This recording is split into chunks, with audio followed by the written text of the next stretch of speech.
درود بسیار به شما عزیزان، همراهان، هر کجا که هستید، همه عزیزانی که در یک همبستگی ملی بی سابقه در صدد هستند، در تلاش هستند کشورشون رو پس بگیرن از این رژیمی که در تاریخ ایران که هیچ، در تاریخ منطقه هم سابقه نداشته. چون این حکومتی که یک سرش گفتم به ناپیدای آسمون وصله، یک سرش هم مثلا به صندوق های دموکراسی دینی و از این حرفا، و بعد یک مجموعه قاراشمیشی که تبدیل شده به یک شرکت سهامی که همشون هم تکیه بر تفنگ دارند و زندان و شکنجه و کشتار.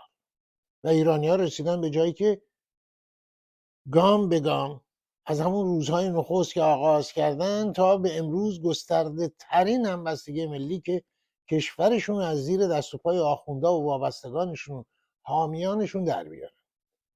الان اوضاع و دیروز این رو هم بگم، دیروز شنبه در سراسر اروپا، شهرهای بزرگ اروپایی و همینجا در واشنگتن و لس آنجلس تظاهرات گسترده‌ای بود و امروز هم قرار ادامه پیدا کنه.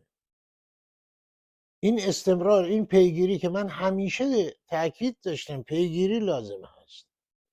حالا در ایران وضعیت کاملا فرق میکنه، ولی در خارج ایران امکان پذیره و خوشبختانه این داره ادامه پیدا میکنه تا 14 که باز هم قرار تظاهرات گسترده‌ای در مونیخ برگزار بشه و در شهرهای دیگر. به هر حال در چون حال و هوایی هستش که اوضاع در ارتباط با آینده ایران داره وارد مرحله حساس و حساستری میشه. اون چی که من عنوان کردم در تیتر برنامه میبینید واقعیتی است. عملا عراقچی وزیر خارجه خامنه ای و همراهانش، کارگزارانش آمدن و تایید کردن که این مذاکرات شکست خورده. من اشاره کرده بودم که این مذاکرات به جایی نرسیده، حتی قبل از آغازش مشخص بود که به جایی نخواهد رسید، چون خواسته اولا مذاکرات نبوده، ابلاغ بوده، ابلاغیه بوده. آمریکایی‌ها نشستن در اونجا و گفتن آقای ویتکاف که ایناست چیزایی که ما میخوایم، و این چیزایی که میخواد آمریکا همون چیزایی است که اینا نمیتونن بپذیرن. پس چرا مذاکرات رو به اصطلاح قبول کردن برن بشینن به طور غیر مستقیم وزیر خارجه سلطان نشین عمان بعد بوسعیدی این وساطت کنه ببره بیاره حرفا اینا؟ خیلی روشن بود برای خریدن وقت، برای خریدن وقت، نشون دادن به چه ایرانیان در داخل کشور چه خارج کشور که ببینید این آمریکایی که ترامپ داشت میگفت من اگر دست رو مردم ایران بلند کنید حمله میکنم، الان حاضر شده با ما مذاکره کنه. و برای اعوان انصار و جنایتکاران داخلی خودش هم اینو نشون بده که ببینیم ما قدرت داریم. و تمام تلاششون اینه که برسن به دور بعدی و همینطور دور بعدی و بعدتر تا به مرور ادامه پیدا کنه و این داستان از نظر اونا دیگه سرد بشه و سرخورده بشن مردم و همه اینها. حالا آیا آمده چه گفته عراقچی؟ این رو من بگم. اول آمده گفته که بله ما غنیسازی رو به هیچ وجه اصلا راجبش صحبت نمی کنیم. خب این یعنی چی؟ غیر قابل مذاکره است که مثلا از شما خواستن شما که اینو بذارید کنار، از اول هم بهتون گفتن، بنابراین رفتین اونجا که بگید مثلا ما غنیسازی رو به هیچ وجه قبول نمی کنیم، قابل مذاکره نیست. در جلسه مطبوعاتیش که منتشر شده اینو گفت. یعنی همون حرف من خدمتون که اینا دنبال خریدن وقت هستن، درست؟ میخوان وقت بخرن و بنابراین این یه موردش. بعدش هم مثلا موشکی رو که میگه حرفشو نزن، مثلا درباره موشکی و این صحبت ها صحبتشو نکنیم. بعد زیر فشار ما اگه عقب نشینی کنیم عرض کنم خدمتتون این تسلیم هست. خب چاره هم جز تسلیم ندارید، چاره هم ندارید. ولی خب نمیتونن واقعا این کارو بکنن، نمیتونن دستا رو بالا ببرن و بگن سمعا و طاعتا آنچه که شما میگید. جستی هم اونجا گرفتن، این ادمیرال براد کوپر را هم برده بودن اونجا که در مذاکرات بشه، گفتن نه اونو خب نه که نه. فرمانده نیروهای مرکزی آمریکا در خاورمیانه و قسمت‌هایی هم از آسیای میانه، این دیگه خیلی، یعنی ما گفتیم نه نباید. میخواستم باشه اونجا، یعنی عملا حضورش در مسقط به هر حال نشون دهنده این است که هی حواستون باشه اینجا ما نیروهای ما هستن، بغل دستمون گزینش نظامی هم هست. به هر حال قصدی هم بیشتر از این نداشتن. تو مذاکرات مثلا این آدمیرال بشینه چه بگه، اون که طرف مذاکره نبود یا چیزی بشنوه یا بگه و این مأموریت اینطور نداشت، همین حضورش اینو میگفت. بنابراین این کاملا، یعنی نه موشکی رو مذاکره میکنیم قابل مذاکره است، نه اتمی قابل مذاکره است. اون نیابتی هم حالا چه مذاکره بکنین چه نکنین، اسرائیل تقریبا به تعدیقشون رسیده، جمع کرده اینها رو و همینطور با همکاری آمریکا در موارد. حالا این ور قضیه که آمریکا باشه که دولت ترامپ باشه، میخواد چیکار کنه؟ آیا ترامپ هم دنبال خریدن وقته که دور بعدی رو قبول کنه و بعد دور بعدی به دور بعدی تر و اینها بیانجامه، با این خیال که مثلا فرض کنید چون این سیاستی رو مثلا پیش ببرن که کم کم مردم دلسرد بشن و عادت کنن و اینها، و اون به اصطلاح تعهدی رو که خود پرزیدنت ترامپ اعلام کرده که ما حمایت میکنیم از مردم ایران، در کنار مردم ایران ایستادیم، این کم کم به فراموشی سپرده بشه و اینها. این رو باید جواب روشنشو، من بعید میدونم چون به اصطلاح سیاستی رو دنبال بکنه باشه، بعید میدونم، چون به مذراتش هم آگاه هستن. چون اگه این بشه، این به این شکل بشه، یعنی آمریکا افتاده تو دام جمهوری اسلامی، یعنی اونها دارن به یه معنی وقت برای خودشون میخرن، این دارن میفته تو دام اونا برای خودش داره وقت میخره با اون هدفی که گفتن. بنابراین عملا کمک به جمهوری اسلامی. بعید میدونم چون این خردی وجود نداشته باشه و متوجه نباشه که این به سود جمهوری اسلامی خواهد بود و به سود، یعنی باعث بی‌اعتمادی بیش از پیش نسبت به سیاست خاورمیانه‌ای آمریکا، به خصوص در مورد مردم ایران. خیلی روشن عراقچی آمده و گفته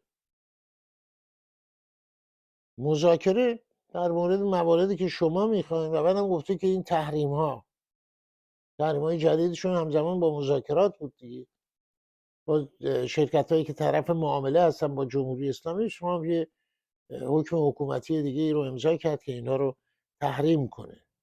خب این همه خواست مردم ایران نبوده، همه خواست مردم ایران نبوده. مردم ایرانی که رفته بودن در خیابونها گفته بودن اوباما یا با ما یا با اونا، و اوباما عملا متهم شد که با اونا بود و خودش هم بعدا اومد اعتراف کرد که ما اشتباه کردیم.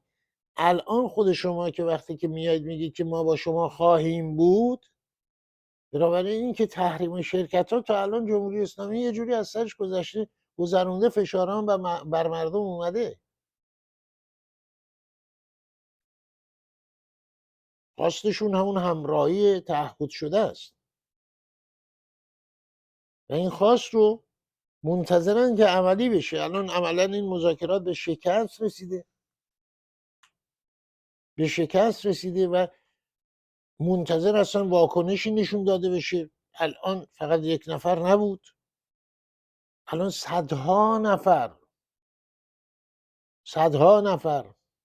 عرض کنم خدمتون زندانیان سیاسی هستن، بلکه بیشتر که با خطر اعدام روبرو هستن. واشنگتن بر اساس اون تعهدی که داده و اعلام کرده و در یک مورد شخص ترامپ آمده و گفته، منتظرن مردم ایران واکنش درباره این خطر اعدام دیگران رو هم بشنون. من تلاش میکنم زیرنویس انگلیسی بزنیم زیر این مطلب و مطلب‌های دیگه. یکی از دوستان اشاره کرده بود، البته با ادبیات ناپسندی به هر حال، و این خواست رو هم من، تمنای من اینه، تقاضای من اینه، خواهش من اینه، التماس من اینه از همه عزیزانی که به تظاهرات میرن، این خواست رو به هر زبونی که میدونن در هر جایی که هستن مطرح کنن، زندانیان سیاسی رو برجسته کنن و باعث توجه بیش از پیش به اصطلاح همه دولت ها بشن در برابر این موضوع، تا جایی که دیگه نتونن واکنش نشون بدن، تا جایی که افکار عمومیشون زیر فشارشون قرار بده. به هر حال آنچه که هست به طور خلاصه اعلام شکست مذاکرات مسقط هست از زبون وزیر خارجه جمهوری اسلامی، و گام بعدی اگر هم دور بعدی مذاکراتی باشه اینی که رسما آمریکا خواستار این خواهد شد، به نظر میاد که خواستار این خواهد بود که به طور رسمی در یک به اصطلاح دیدار، ملاقات ولو غیر مستقیم این رو رسما بشنوه. و در چنین صورتی آنچه که میمونه مرحله بعد اینه که آمریکا میخواد چیکار کنه. همون سیاستی رو که بسیار انتقاد کرد حتی پرزیدنت ترامپ در مبارزات انتخاباتی برای ریاست جمهوری، و حزب جمهوری خواه در همون زمان ترامپ انتقاد کردن که شما مردم ایران رو تنها گذاشتید. همون سیاستی که مورد انتقاد قرار گرفت شدیداً، سیاست دولت کارتر و بعدها اوباما و بعدها حتی بعدها بایدن و اینها، و قبل از اوباما کلینتون و بقیه. خب آیا ترامپ به همون راه خواهد رفت؟ به نظر بعید به نظر میرسه. مردم ایران نه از ترامپ خواستن که رهبر برشون تعیین کنه، اونو خود مردم ایران تعیین کرده و تعیین میکنن و نوع نظام رو تعیین خواهند کرد. نه خواستار اینن که به طور یک تنه بیاد و این حکومت رو عوض کنه. خیر، مردم آمدن جانفشانی کردن و همچنان ادامه داده و ادامه میدن و منتظر اون تعهدی هستن، چون به هر حال اینجا منافع و مصالح هم گره خورده. امیدواریم که در این دام نیفته دولت ترامپ، در دام خرید وقت جمهوری اسلامی و خود دولت ترامپ یا خود ترامپ هم به این شکل که کم کم هی ادامه بدن، هی نمیشه میشه، دور بعدی خود امید هست خود نیست، اینا نیفتن با این امید که مثلا این تعهد یا این هر چه اسمشو بذاریم مردم فراموش کنن. به نظر نمیاد که چون این سیاستی رو پیش گرفته بشه، به خصوص اینکه تمام منطقه از اسرائیل گرفته تا بعضی از کشورهای عمده عرب در منطقه، اینها هم مصالح مشترکشون در حال حاضر گره خورده به مصالح مشترک ملت ایران و همینطور آمریکا. غفلت در عملکرد درست، اگر آمریکا عملکرد درستی نداشته باشه قطعا اثر میذاره روی آینده منطقه، قطعا زمین ساز ادامه جمهوری اسلامی و قدرتیابی بیشتر جمهوری اسلامی خواهد شد. چرا که عراقچی میگه ما تسلیم نخواهیم شد، که چاره هم جز تسلیم ندارن. در چنین صورتی که گفتم اگر سیاست درستی پیش گرفته نشه از طرف آمریکا برای حل مسئله، اون موقع به نظر میاد که زمینه فراهم میشه برای بلاف‌های فریبنده جمهوری اسلامی برای همه اونهایی که در این ور و اون ور هوادارشن در کشورهای مختلف.